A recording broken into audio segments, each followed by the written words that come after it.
వానాకాలం పంటల సాగుకు రైతన్నలు సన్నద్ధమవుతున్నారు. ఈ ఏడాది వర్షాలు ముందే కురుస్తుండటంతో అంచనాలతో అన్నదాతలు సమాయత్తమవుతున్నారు. దుక్కులు దున్నుతూ వ్యవసాయ పనుల్లో బిజీగా ఉన్నారు. ప్రభుత్వ ఆదేశంతో వ్యవసాయ శాఖ సైతం కర్షకులకు కావలసిన విత్తనాలు, ఎరువులతో పాటు పంటల సాగుపై అంచనాలను సిద్ధం చేస్తుంది. గతేడాదితో పోలిస్తే ఆదిలాబాద్ జిల్లాలో ఈ సీజన్లో పత్తి సాగు విస్తీర్ణం పెరిగే అవకాశం కనిపిస్తుంది.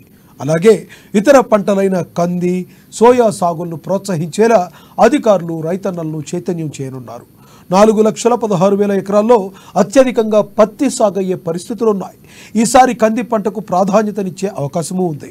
అటు ఇప్పటికే ఆయా గ్రామాల్లోని రైతు వేదికల వద్ద అవగాహన సదస్సులు నిర్వహిస్తూ యాజమాన్య పద్ధతులపై వివరిస్తున్నారు. మొదట్లోనే విత్తనాలు వేస్తే పంటలకు ఎలాంటి చీడపీడలు రాకుండా పంట దిగుబడి ఎక్కువగా వస్తుందని రైతుల యొక్క నమ్మకం.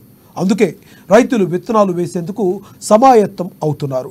పత్తి, సోయా, కందులకు సంబంధించిన విత్తనాలు ఎంత మేరకు అవసరమో అంచనా వేసుకుని జిల్లా వ్యాప్తంగా వ్యవసాయ అధికారులు అందుబాటులోకి తీసుకొచ్చారు. ఎరువులు మాత్రం దశల వారీగా తెప్పించనున్నారు.